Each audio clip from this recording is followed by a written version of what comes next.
Olá, boa noite.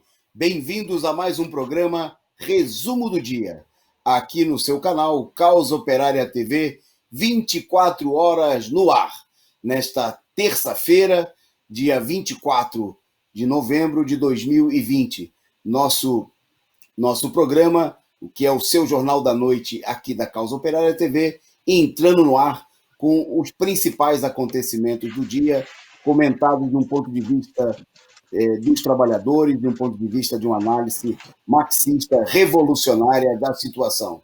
Comigo nessa terça-feira, que não é o meu dia habitual, é o meu dia de folga, né?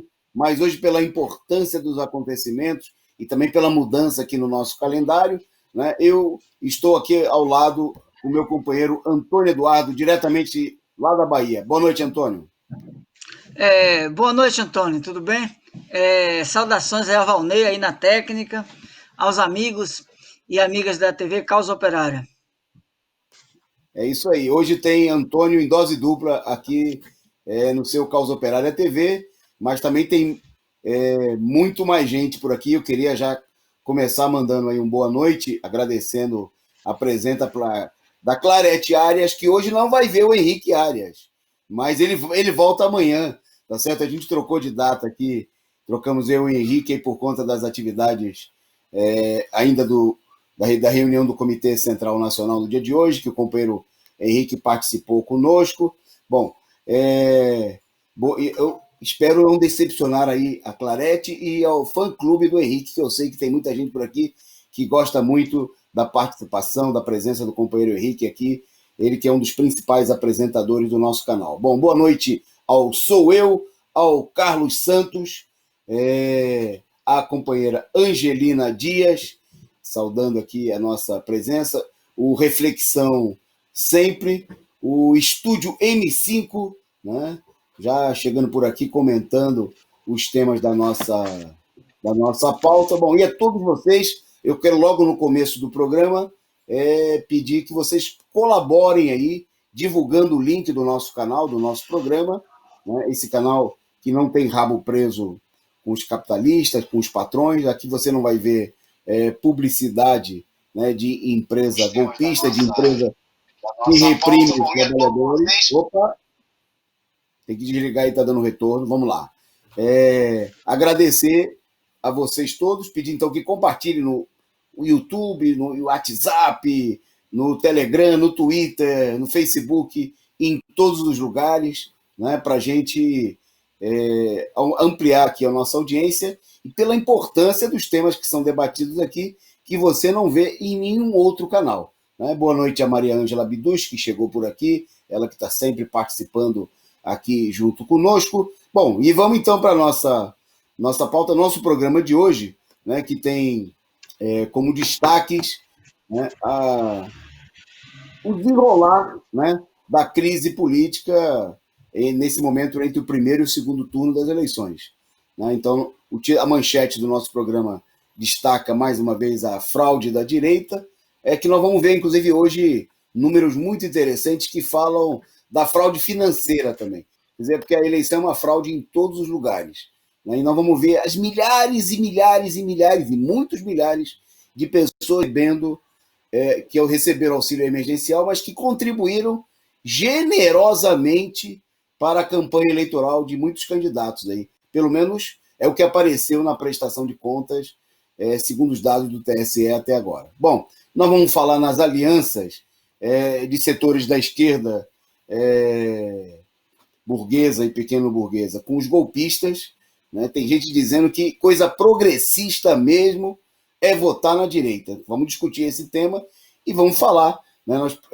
Ontem nós prometemos falar um pouquinho mais hoje sobre a posição voto de classe do PCO nesse segundo turno. Bom, mas vamos, como o nosso tempo é curto, né? E a gente começou mais tarde aí por conta dessa programação. Hoje se encerrou a reunião do Comitê Central Nacional ampliada, né? Nós vamos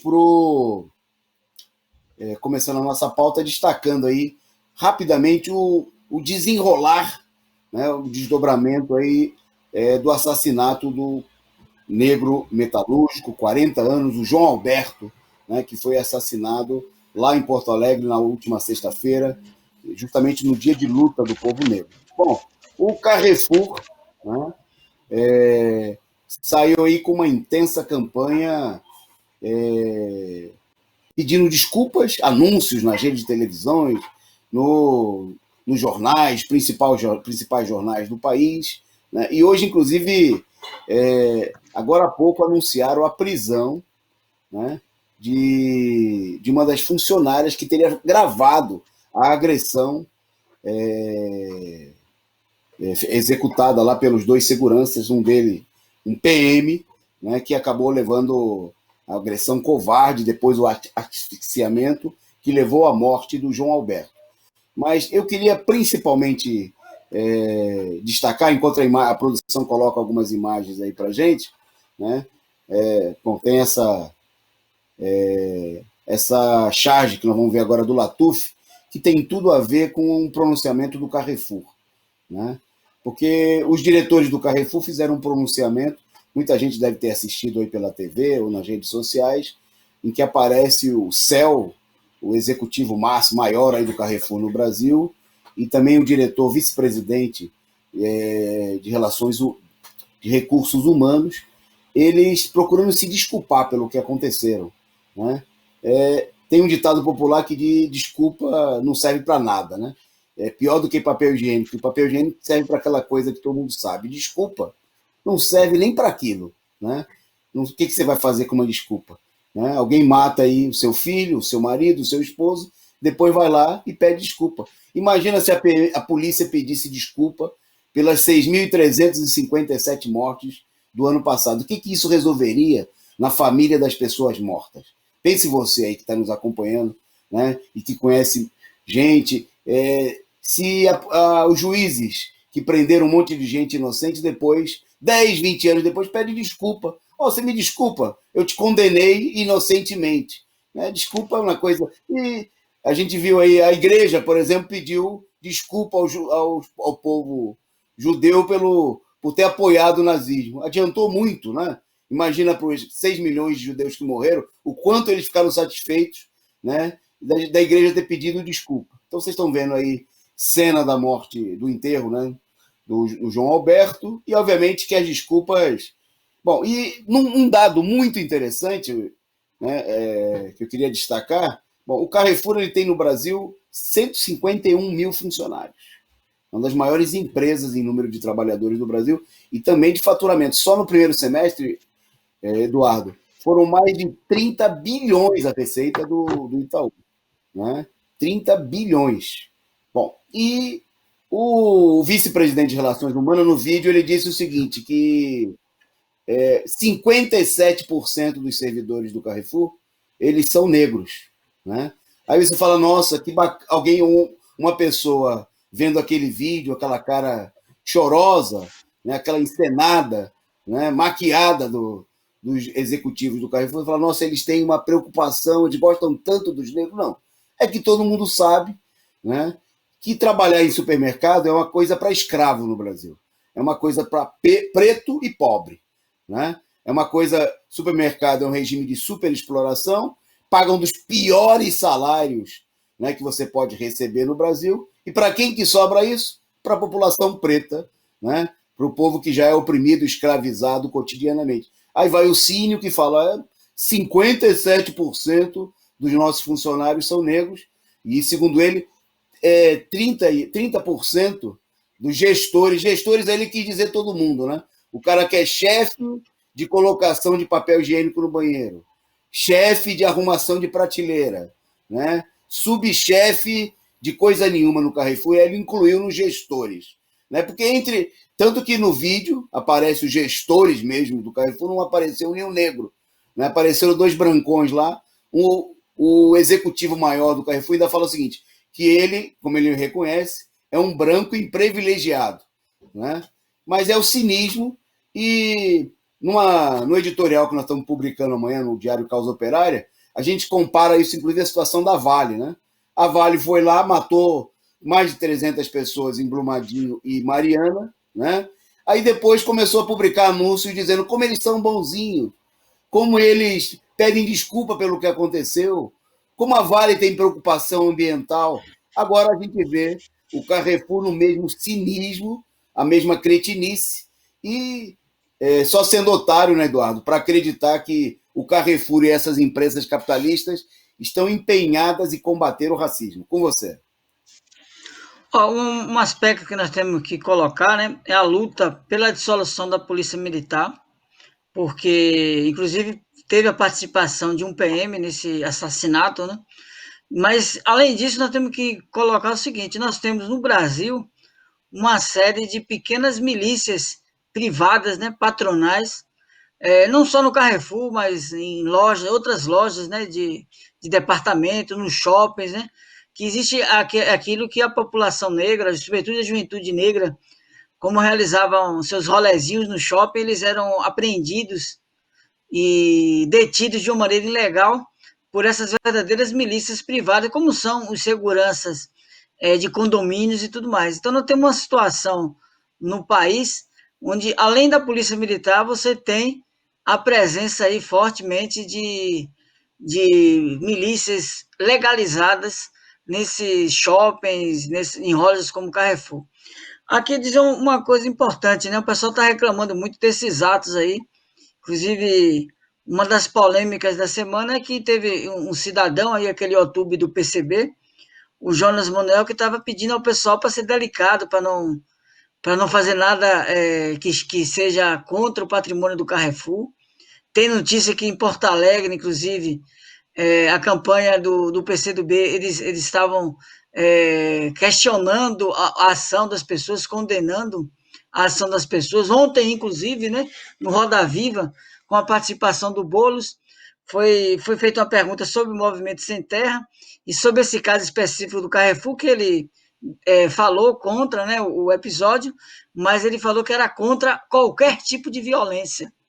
Ou seja, ele acha que a pessoa não pode protestar, né? E aqui na Bahia, mesmo na região do Recôncavo, onde eu trabalho, tem um ditado muito importante, que é a ideia do fogo no canavial, que era quando os escravos se revoltavam contra os senhores de engenho e defendia fogo no canavial, acabar com o patrimônio dos racistas.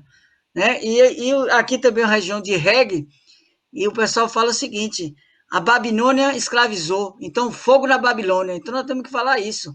Não vamos permitir que esses racistas continuem assassinando e matando a população negra. Fogo no canavial.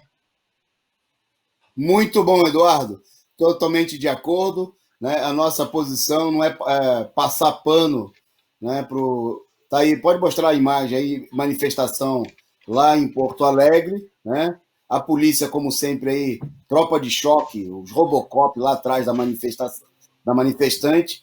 E o nosso exemplo, né, não é o pacifismo rendido do Boulos, da Manuela, da esquerda que acha. O nosso exemplo é Malcolm X, que dizia: pelos meios que forem necessários. Né? O nosso exemplo é João Cândido e a revolta da Chibata, né? Como a gente destacou aqui no último programa que nós fizemos na sexta-feira, que não foram lá fazer discurso, né, para os deputados. Eles apontaram os canhões, né, para a Baía de Guanabara, para a cidade do Rio de Janeiro, para o Congresso Nacional, e falaram: ou vocês votam em 12 horas o fim da chibata, é assim, né? Exatamente como o companheiro Eduardo falou, né? Sem fogo no canavial não teria ocorrido o fim da escravidão. Né? A gente estaria, o povo negro, não só meus antepassados, mas também os negros até hoje, continuaria escravo. Sem luta, né, não vai haver a mudança de acontecimentos como esses, situações que levaram ao que aconteceu no Carrefour. Bom, indo em frente, né? Só rapidamente destacando aqui o super lucro dos banqueiros. Posso passar para você, Edu? Parece que só quem não tem dificuldade nessa situação atual tá todo mundo se dando bem, né? Só antes até de você comentar, falar o seguinte: o Carrefour é bem interessante, que ele é o tipo de empresa que tem a ver com todo mundo, né? Por exemplo, o Itaú, eu fiquei sabendo hoje que ele é um dos sócios do grupo Carrefour, porque ele comprou o Carrefour Participações Financeiras, o Itaú comprou 49%. Então tem muita gente por detrás desse racismo do Carrefour, né, não é coisa minoritária, né, mas é os setores mais poderosos da burguesia brasileira. Mas os bancos estão fazendo a farra, né? Vai lá, Edu. Bem, tem notícias aqui que colocam o seguinte, que enquanto a população amarga aí uma forte crise, né, os bancos tiveram um lucro superior a 100 bilhões em apenas o semestre de 2020. Né? Então você tem uma situação que os bancos eles instituíram, né, um sistema para regularizar e garantir, né, o que a gente chama de remuneração sem limite da chamada sobra do caixa. Sobra do caixa é o que na época da ditadura militar o pessoal chamava de overnight, né? É aquele dinheiro que super valorizava depois do expediente bancário. Então nós sabemos aí que eles, inclusive em alguns casos, você podia ver o seguinte: quando você chegava de madrugada, de repente o dinheiro da sua conta ele se movimentava. Aí você, não, mas não estou fazendo nada. Era exatamente esse seu recurso, seu depósito, porque a população, quando você recebe o salário, coloca algum dinheiro na poupança, você, na verdade, está entregando o dinheiro ao banco. E o banco pega esse dinheiro, aplica, ele remunera esse dinheiro e fica com lucro. Por quê? Porque ele pega o seu dinheiro, empresta para outra pessoa, coloca como um sistema de alta valorização. Então, os bancários nunca os banqueiros, melhor dizendo, nunca fizeram tantos negócios como está acontecendo agora na época da pandemia. Eu costumo citar aqui um exemplo, assisti uma entrevista, Antônio Carlos, do cidadão que é vice-presidente das mantenedoras de escolas privadas, no canal CNN. E aí a pessoa entrevistava ele e perguntava como é que está sendo a questão das escolas, porque finalmente está tendo o problema da Covid, que não está tendo aula e tal. Daí ele falou o seguinte, ó, as escolas privadas que foram inteligentes se prepararam antes da Covid. Então, você já tem escolas, entre aspas, né, que já tinha 70% a 80% do ensino remoto. Aí, o que, é que ele fez? Então, é aquela ideia da oportunidade, né? Então, ele fala, quando você tem um acidente, tem pessoas que choram e tem outras pessoas que vendem lenços para as pessoas que choram. Imagine a noção, a metáfora mórbida que o cidadão utiliza. Então, a mesma coisa aqui. Enquanto nós estamos chorando, os banqueiros estão lucrando com o nosso choro, com a nossa miséria e com a morte de milhões de pessoas. É isso aí, Edu. Agradecendo aqui a participação de muita gente no nosso programa, em especial aí o sticker, a figurinha enviada simpática, enviada aí pelo Sou Eu, né, contribuindo aqui para sustentar esse nosso canal, e o pessoal aqui comemorando aí a frase do Eduardo, né, fogo na Babilônia, fogo no canavial, é isso aí. Essa é a única posição combativa diante dessa situação. Bom, vamos em frente. Destacando rapidamente que o mundo passou hoje de mais de 1.400.000 mortos. 1.400.000 mortos na pandemia, né? E no Brasil, esses números ultrapassaram aí a casa dos 170 mil. 170 mil. Né? Os dados divulgados variam, né? Mas foi destacado hoje que foram mais de 600 mortes, 638 mortes só no dia de hoje, né? Pela Covid, né? A produção colocou para a gente aí os dados no mundo inteiro, né? Vocês veem aí o registro dos países com maior número de casos. Estados Unidos com mais de 12 milhões de casos, né? É um número gigantesco, mostra aí o fracasso total do capitalismo no país mais rico do mundo, e já quase 260 mil mortos. Né?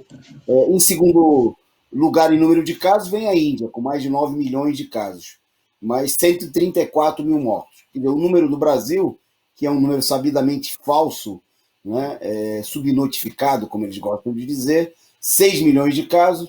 Aqui se tem menos casos, porque tem menos testes, e o número de mortos, mesmo com toda a contenção, né, nesses dados aí que são apresentados, são do Google, mais de 170 mil mortos, 170.179. Bom, a situação está fora de controle em todos os lugares, né? mais do que, mais do que os Estados Unidos, praticamente empatado com o Brasil. Tem um disparo dos casos na Itália, que voltou a ser o segundo lugar com o maior número de mortos no mundo. A Itália tem um pouquinho mais de mortos do que o Brasil, né? E a situação está fora de controle em todos os lugares, né? E um dado, a Itália registrou aí nesse dia no Google, aí tem 853 mortes, né? É um número muito alto, né? Que está mostrando aí o tamanho da onda que está se levantando na Europa, né? É bom lembrar que a Itália foi o país que onde primeiro explodiu a Covid na Europa. Nós estamos vendo que a onda, de fato, na Europa está se levantando aqui, uma segunda onda.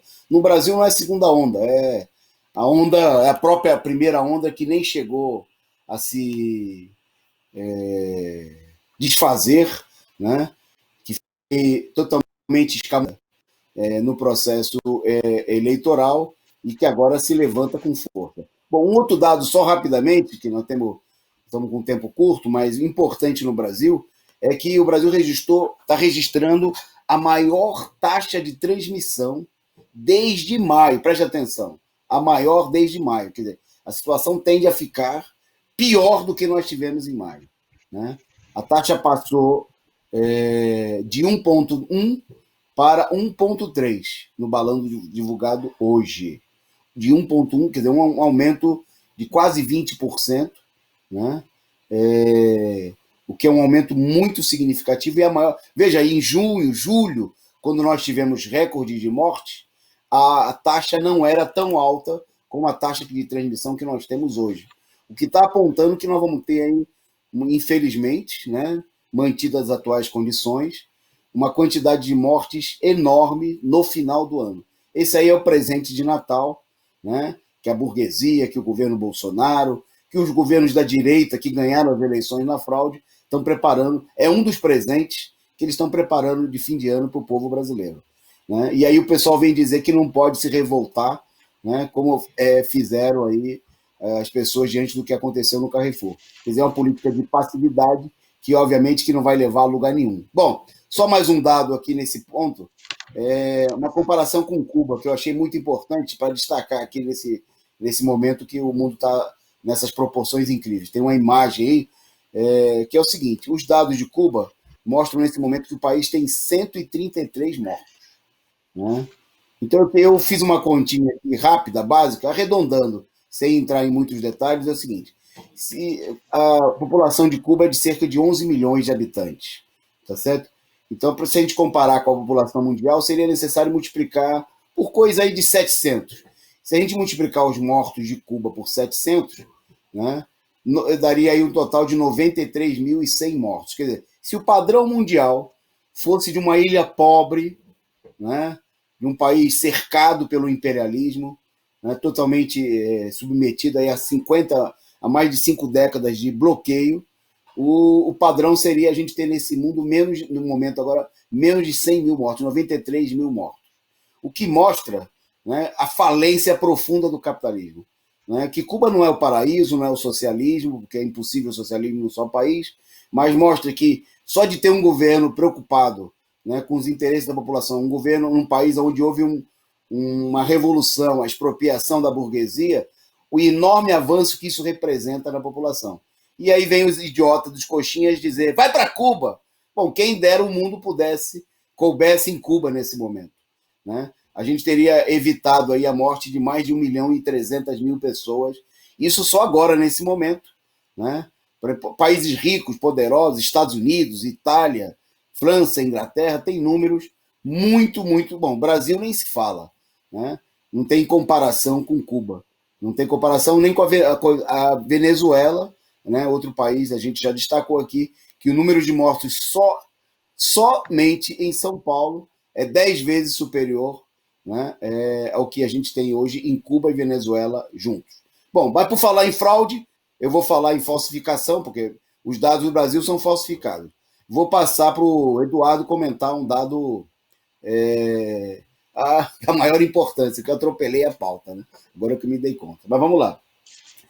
Edu, nós vamos mostrar umas fotos, vou pedir para a produção colocar umas fotos para a gente, do pessoal na fila para receber o auxílio emergencial, né? Olha aí, foto como essa aí. Se liga nessa foto aí, você e todo mundo que está nos acompanhando. Pois bem, a Caixa descobriu o seguinte, que dentre essas pessoas que no Brasil todo fizeram foto para receber o seguro-desemprego, dentre esse pessoal tem 64 mil pessoas, desses que entravam nessa fila, debaixo de sol, de chuva, horas para receber o auxílio emergencial, tem 54 mil pessoas que contribuíram para as campanhas eleitorais no Brasil. Será que a eleição é fraudada? Ou a gente deveria confiar, né? Essa gente pobre aí que recebeu a média, só para você ter uma ideia, é o seguinte: esse pessoal aí teria contribuído, né, com equivalente a coisa de. Desculpe, eles contribuíram com 54 milhões. Né, 54 milhões. Quer dizer, então cada pessoa que recebe aí R$ 300 por mês teria contribuído com mais ou menos, em média, R$ 1.000 para as campanhas eleitorais. É um milagre? Esse pessoal gosta tanto assim de eleição? Ou é pura fraude, Edu? Você vê, os números são eloquentes, né? Por exemplo, pelos números, você tem assim, dos doadores sem emprego formal foram 12.437, perdão. E eles repassaram um total de 44,2 milhões. Então, o cidadão, ele não tem emprego formal e ele conseguiu passar 44,2 milhões.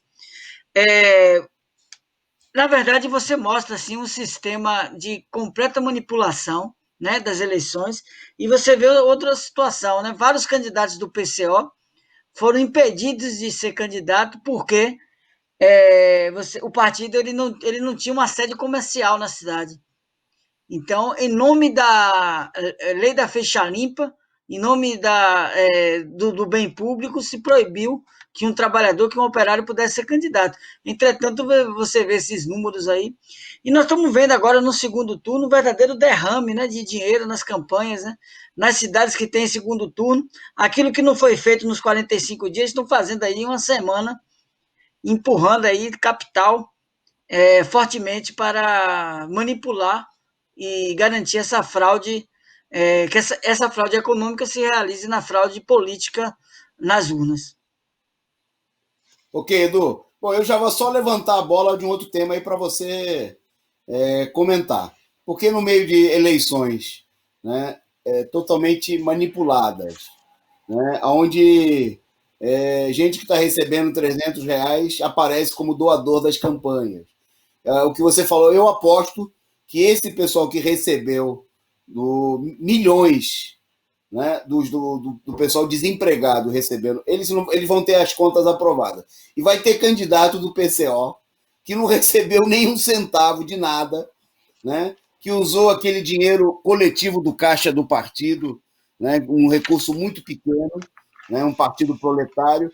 Vai ter candidato do PCO com as contas reprovadas. Bom, pois bem, no meio dessa situação, pode colocar esse primeiro gráfico aí, produção, cujo resultado das eleições foi que nós temos agora um segundo turno, né? Onde, da mesma maneira como aconteceu no primeiro turno, a maioria das capitais está sendo disputadas pela direita. Vejo aí que você tem o PT disputando 15 cidades no segundo turno. Destas aí, apenas uma capital, né?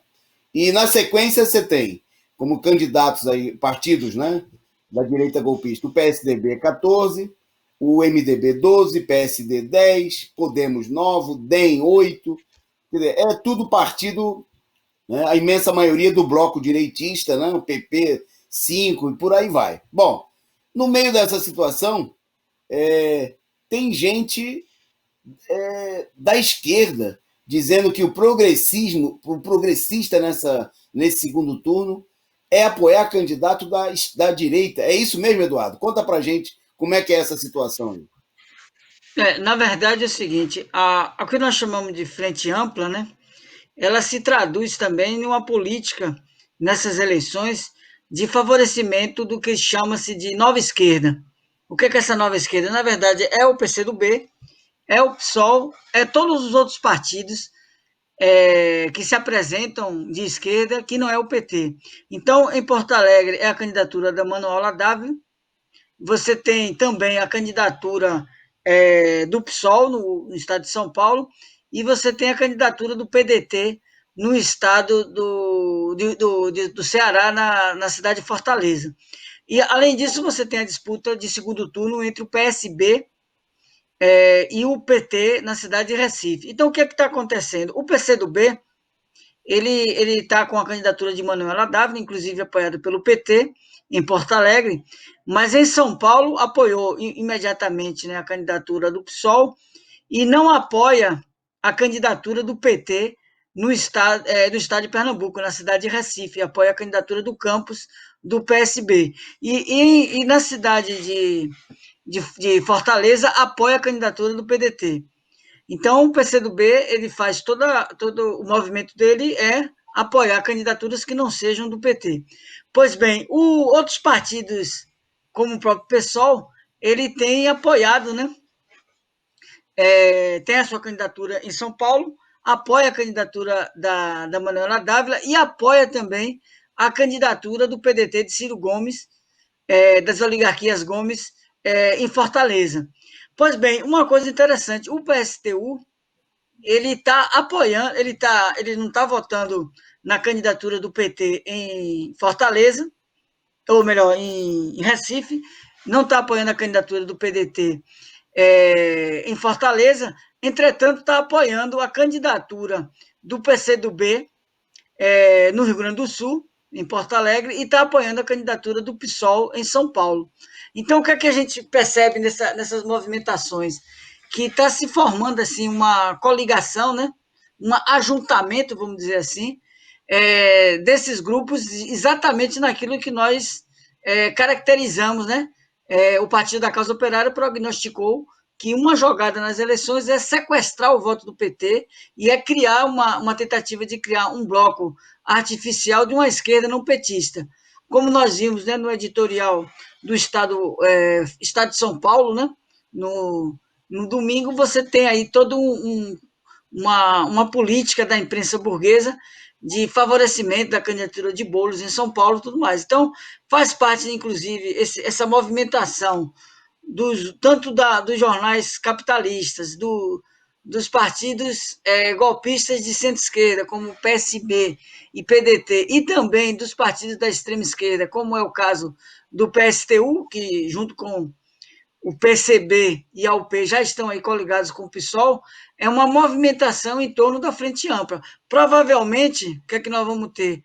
É um estabelecimento de uma Frente Ampla em torno de uma candidatura do PSDB, talvez até do DEM, e, por outro lado, você vai ter esses grupos aí que se apresentam como esquerda tentando minar aí, sabotar a candidatura do presidente Lula.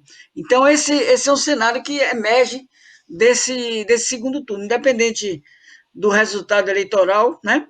E do resultado final desse segundo turno, a movimentação do segundo turno ele indica que aquele prognóstico que o PCO tem feito sobre a questão das eleições em 2020, ele está se concretizando. É isso aí. E, bom, as campanhas da esquerda que vão mostrando cada vez mais um caráter reacionário. O companheiro Eduardo já destacou aí ontem no Roda Viva, né, o posicionamento do Boulos aí de crítica às manifestações mais combativas contra o assassinato do João Alberto no Carrefour. A mesma coisa fez a Manuela. Imagina lá no Rio Grande do Sul, onde deve ter uma pressão enorme. Bom, aí agora vamos mostrar para vocês, a produção vai colocar só um minutinho, vai colocar um card que vai mostrar uma outra manifestação muito interessante do caráter reacionário que vem assumindo a campanha do Boulos. Né? Eu já te devolvo, Edu. Deixa eu só mostrar aqui a figurinha, e aí você pode retornar, não tem problema. Tá aí, ó. Numa publicação feita aí nas redes sociais, né, da campanha do Boulos, aí, assinada inclusive pelos outros partidos que em São Paulo estão apoiando o Boulos, motivos para mostrar no Boulos. Então aparece como um dos motivos o que seria um combate real à pandemia. Mas aí que é importante ir além daquilo do título, né? Porque, que legal! Assim, a pessoa que tem uma conduta mais superficial, mas aí veja só o que está escrito. Vamos garantir as medidas sanitárias para o retorno às aulas no ano que vem.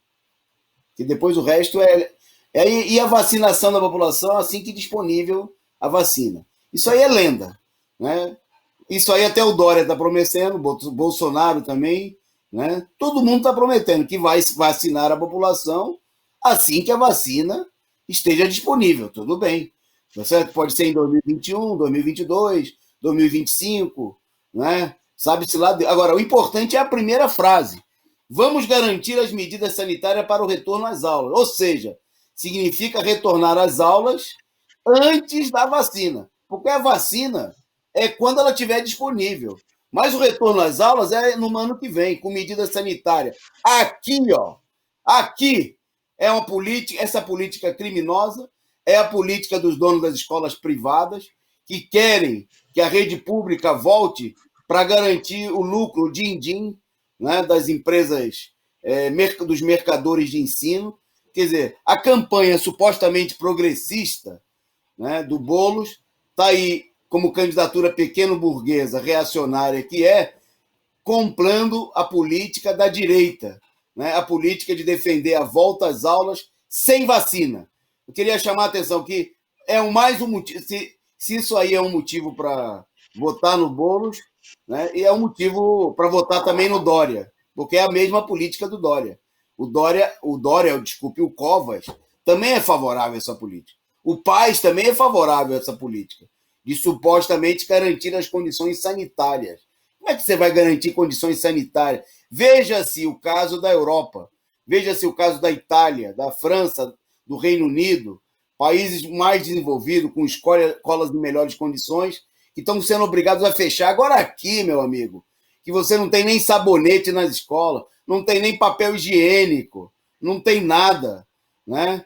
Esse tipo de afirmação de um suposto candidato da esquerda é uma política reacionária, né? Então é nisso aí que a gente tem que prestar atenção. O que está sendo colocado subliminarmente, né, é apoio à repressão às manifestações populares, quando o pessoal resolve tacar fogo, né, na Babilônia, como disse aí o Eduardo, e é a política, né, de defender a volta às escolas, às aulas, uma política criminosa. Volta às aulas só depois da vacina. Para você, Edu, aí você comenta aí, vai lá.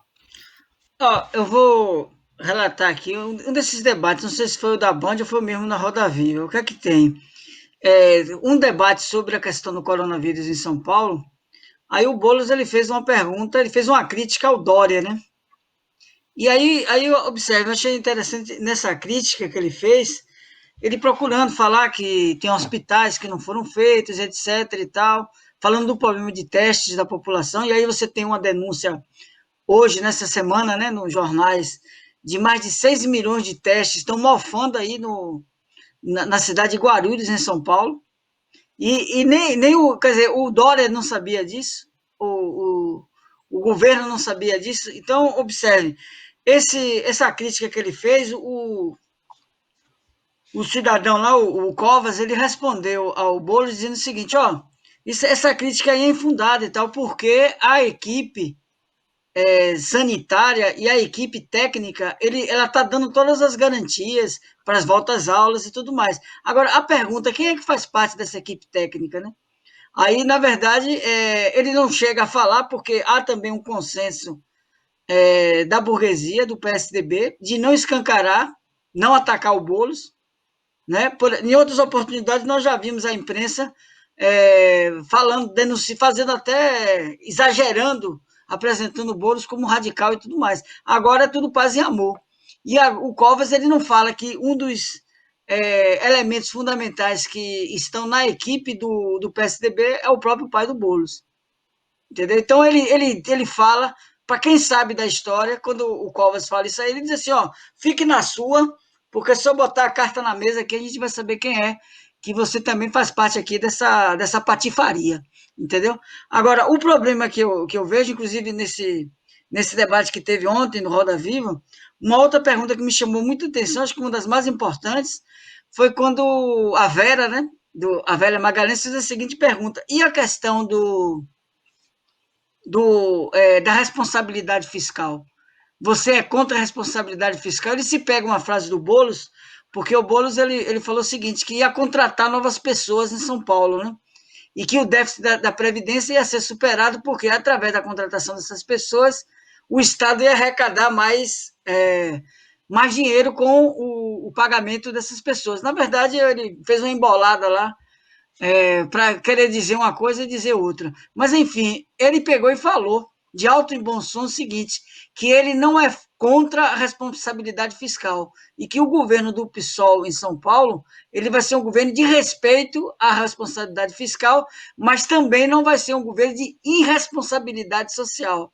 Entendeu? Então, ele não fala que é contra a responsabilidade social, ele só acrescenta a cereja, né, do Boulos, a cereja é a demagogia social. Como ele fala que é um cara da periferia e tal, que tem sensibilidade social, devido à participação dele em movimentos pelo sem-teto, ele teria a responsabilidade social, mas utilizaria os recursos em prol da população e tudo mais.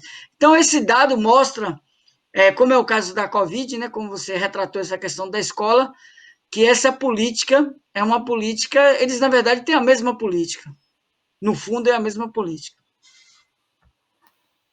Isso mesmo. Bom, indo em frente, só antes da gente seguir em frente na nossa pauta aqui, entrar na reta final, pedir, solicitar a vocês aí que sigam o bom exemplo do Sou Eu, que contribuiu com a gente, e mande aí o seu superchat, seu superchat, a sua figurinha, o seu sticker, contribua na vaquinha da Causa Operária TV. Se você ainda não é membro do nosso canal, torne-se membro, né? Canal aqui com enorme acervo de vídeos, de programa nas mais variadas áreas de formação política, programas culturais, programas de entretenimento, né? Nós precisamos muito da sua contribuição. Então, saque aí do seu cartão, né, e manda para a gente aquela contribuição que é fundamental para manter essa imprensa livre, independente, combativa, revolucionária, que é a Causa Operária TV. Bom,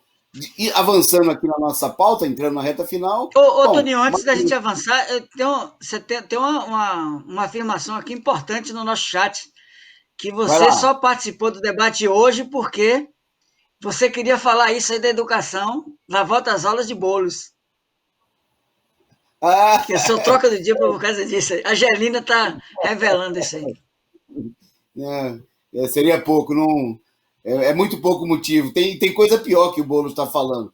Eu queria destacar aqui, só brevemente, só reforçar, né? A partir de amanhã nós vamos estar divulgando em várias cidades, aí estamos publicando panfleto chamando ao voto nulo, que foi a decisão adotada na nossa conferência nacional, né?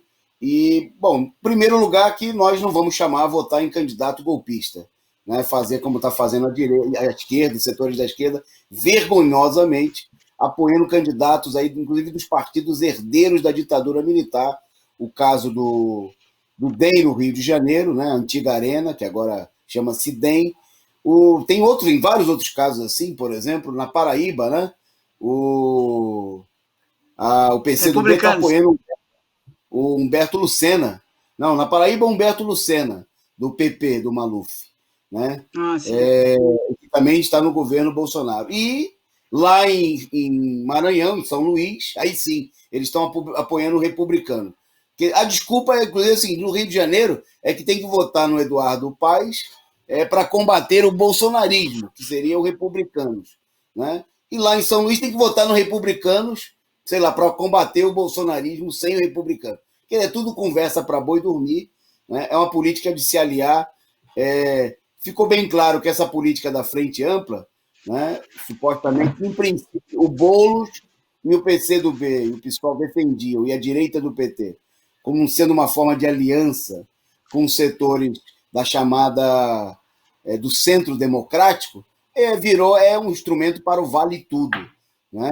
Porque as eleições elas estão sendo ganhas aí pela direita, né? Os setores mais reacionários da direita, inclusive pelos setores que integram o governo Bolsonaro, como é o caso do DEM, do PP, e o pessoal está apoiando diretamente esses setores. Bom, então a nossa posição, obviamente que a gente jamais iria votar nesses partidos, nem de mão amarrada.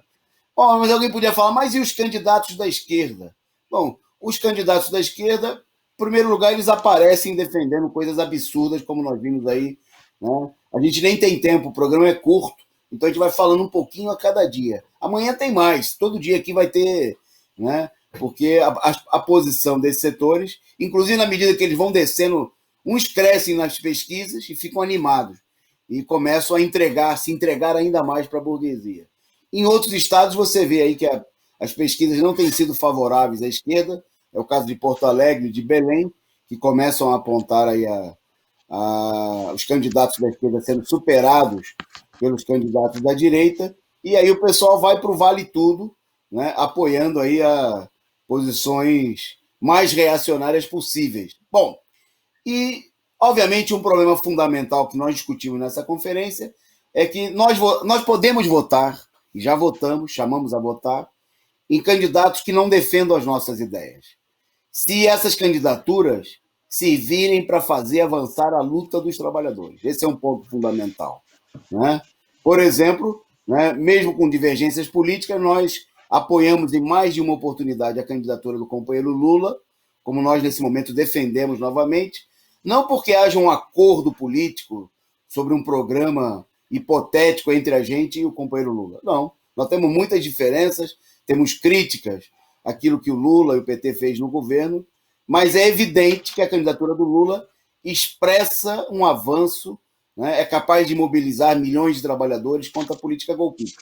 Coisa que essas candidaturas pequeno-burguesas do PSOL, do PCB e do próprio PT no segundo turno não expressam nem de longe. Bom, eu vou passar para o Edu para falar sobre esse tema e até contar aí um exemplo, ele que está numa região importante, que é a Bahia, o estado mais importante governado pelo PT, e é onde também tem segundo turno, né, e tem uma adesão de setores da esquerda aos candidatos do PT, não é isso, Eduardo?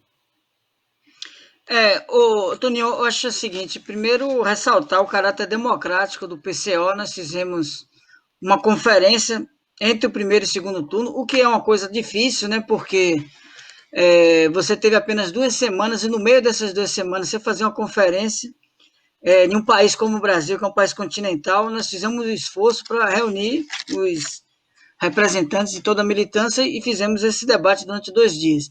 Um dado que eu acho relevante de colocar o caso concreto é o problema histórico, né? Eu me lembro o seguinte, Tony, muita gente fala assim, não, mas é a questão do mal menor, vamos votar no mal menor. Eu me lembro que eu era militante do PT e eu decidi militar no PCO exatamente pela essa posição em relação ao segundo turno. Eu me lembro em 1990 que você teve uma campanha muito grande da causa operária naquela época, corrente do PT, que era sou PT, não voto em burguês. Porque o PT, naquela oportunidade, votou no mal menor. Qual era o mal menor? Era a Fleury contra Maluf. Como é que Fleury ficou conhecido? O carniceiro do Carandiru. Anos depois, você vai ter um segundo turno em São Paulo, que era em 1994, o segundo turno, me parece, de Maluf com Mário Covas. E o PT apoiou o PSDB. Então, boa parte do que o pessoal fala, não, mas o PSDB domina não sei quantos anos. Domina aqui em São Paulo, e hoje o pessoal fala, vamos votar contra o PSDB, votar em bolos contra o PSDB. Mas quem botou o PSDB no poder foi o mal menor, que ele entrou, Mário Covas, depois Mário Covas de novo, Alckmin, e por aí lá vai. Então, o que acontece? Essa política do mal menor, ela só é uma política de desastre completo, entendeu? O caso aqui concreto na Bahia é o seguinte, o governador Rui Costa lançou a major da polícia, né, como candidata na cidade de Salvador. O objetivo do lançamento dessa candidatura, uma pessoa que não era militante do PT, que era do aparato repressivo do Estado, foi justamente para entregar de bandeja, em primeiro turno, a cidade de Salvador para o DEM, porque havia um acordo político entre o DEM e o próprio governador. O que acontece agora é o seguinte, nós temos em duas das maiores cidades da Bahia, né? Vitória da Conquista tem um candidato, Zé Raimundo, representante do PT, e a cidade de Feira de Santana, que nós temos um segundo turno entre Colbert Martins, que é um representante das oligarquias, de um setor ligado à direita, né? Que é o ex-prefeito José Ronaldo, esse Colbert Martins, que outrora, né, foi da oposição burguesa. Esse Cobem Martins, ele é o prefeito atual de Salvador, ou de Feira de Santana, responsável pelo corte de salário dos professores da rede municipal e por retirar os camelôs do centro da cidade, né?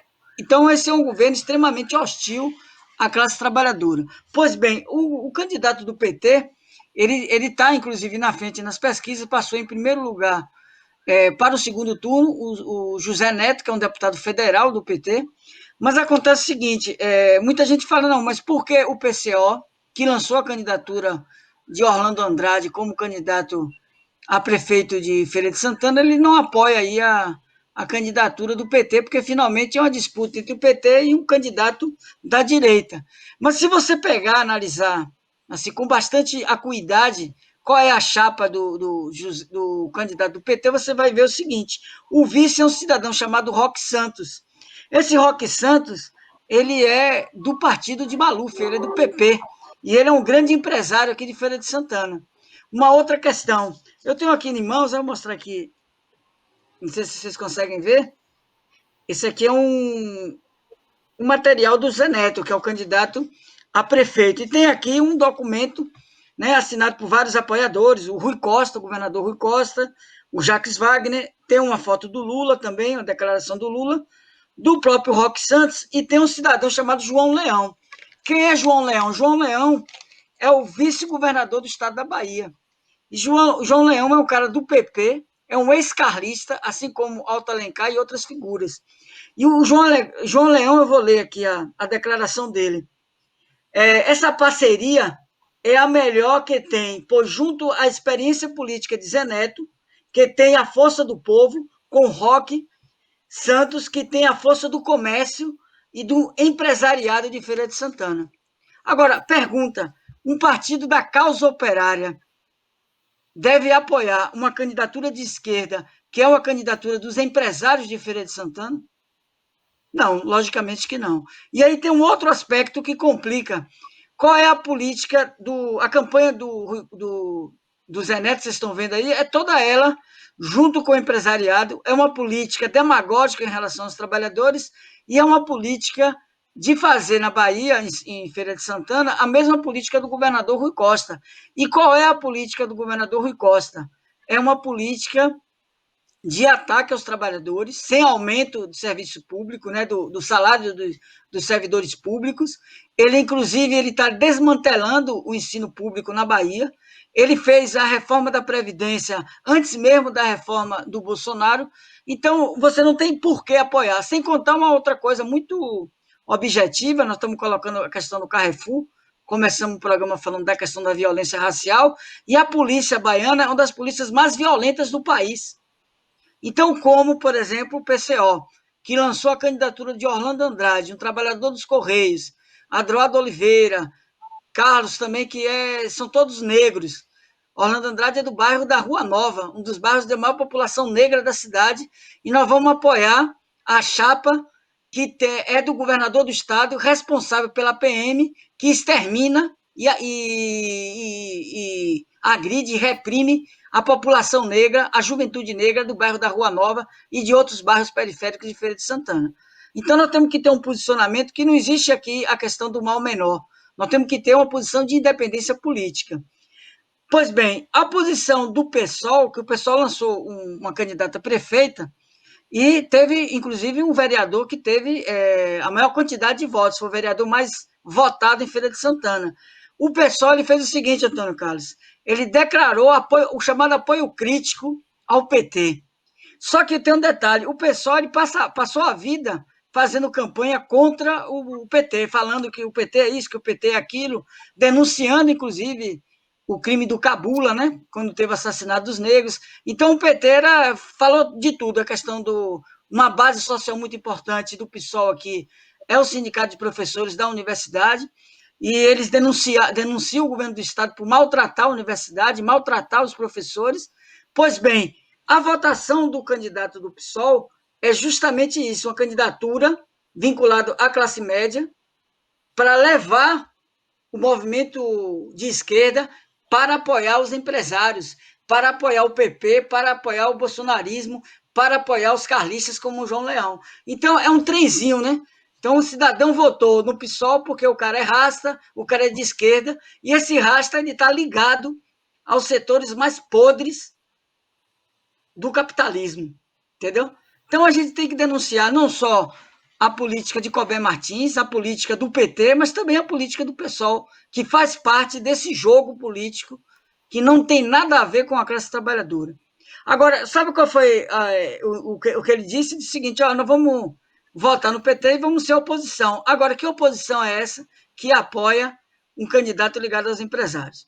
Tá certo? Então, esse é o quadro aqui em Feira de Santana.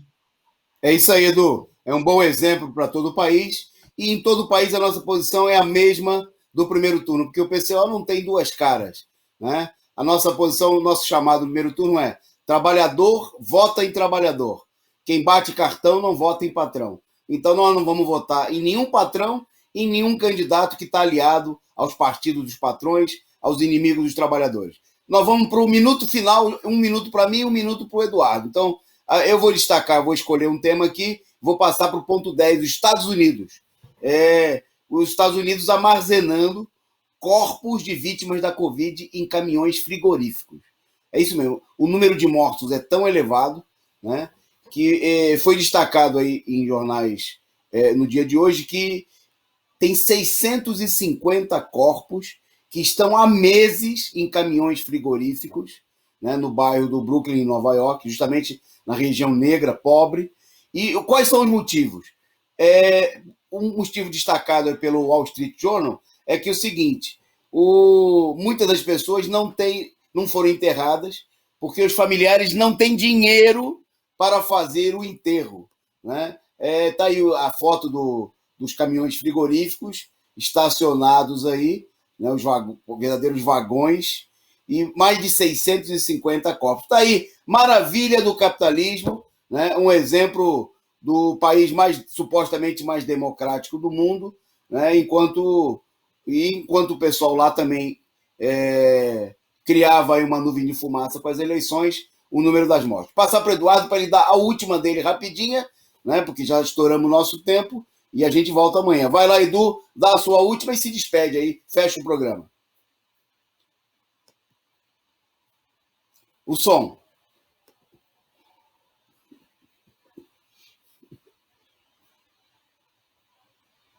Na Guatemala, nós tivemos aí centenas de manifestantes colocando fogo no Congresso. Então, isso aí mostra o exemplo, né, da situação da América Latina. Nós já tivemos grandes manifestações aí no Equador, no Peru e também no Chile, né, que a população não está aceitando essa manobra aí espúria de fazer uma constituinte controlada pela direita. Então, a população tem saído das ruas, aí a imagem do Congresso em chamas. Vou me chamar de incendiário hoje, viu, Toninho? Mas aí é verdade, é um fato que mas Heráclito já dizia o papel purificador do fogo.